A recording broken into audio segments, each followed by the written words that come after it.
hili ambalo hakika naona ni kubwa, amejitahidi sana.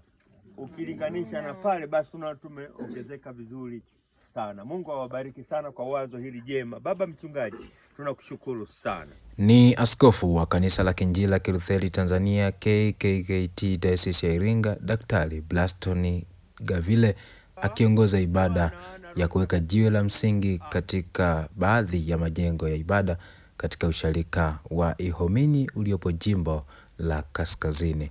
Tumeanza mwaka 2024 kwa gharama ya shilingi milioni 7,400,000 ambayo ni nguvu kazi ya washarika.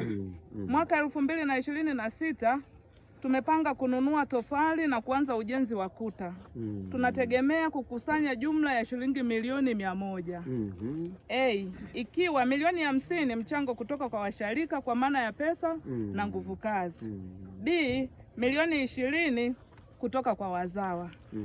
C, milioni 30 wadau wa ndani na nje. Makisio ya ujenzi wa kanisa hadi kukamilika kwake linagharimu jumla ya shilingi milioni 400.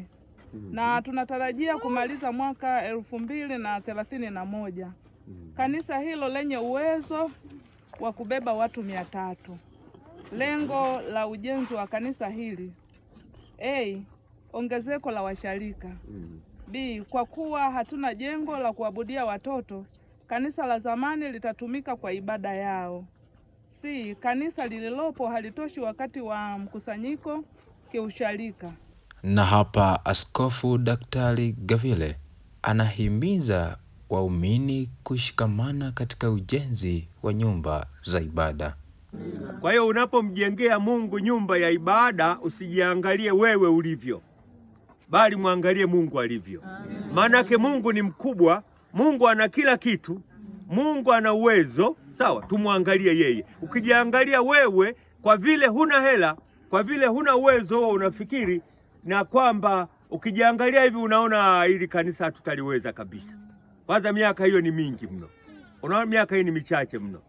Kwa hiyo mnapojenga kanisa muangalie Mungu kwamba Mungu ndo mwenye vyote, ni mtawala wa vyote, ni mmiliki wa vyote.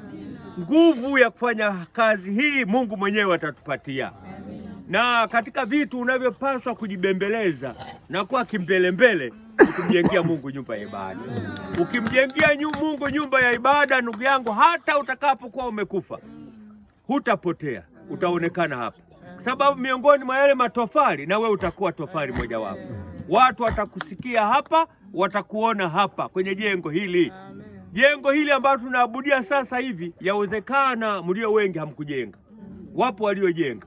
Kwa hiyo hata kama wengine wamesha kwenda, lakini bado tunaendelea kuwaona tunapoona jengo hili lilivyo. Kwa na wewe usikubali ufe upotee kama kuku, bali ubaki katika jengo hili. Sauti yako itasikika miaka na miaka, hata ifike miaka 100 bado utaonekana mahali hapa.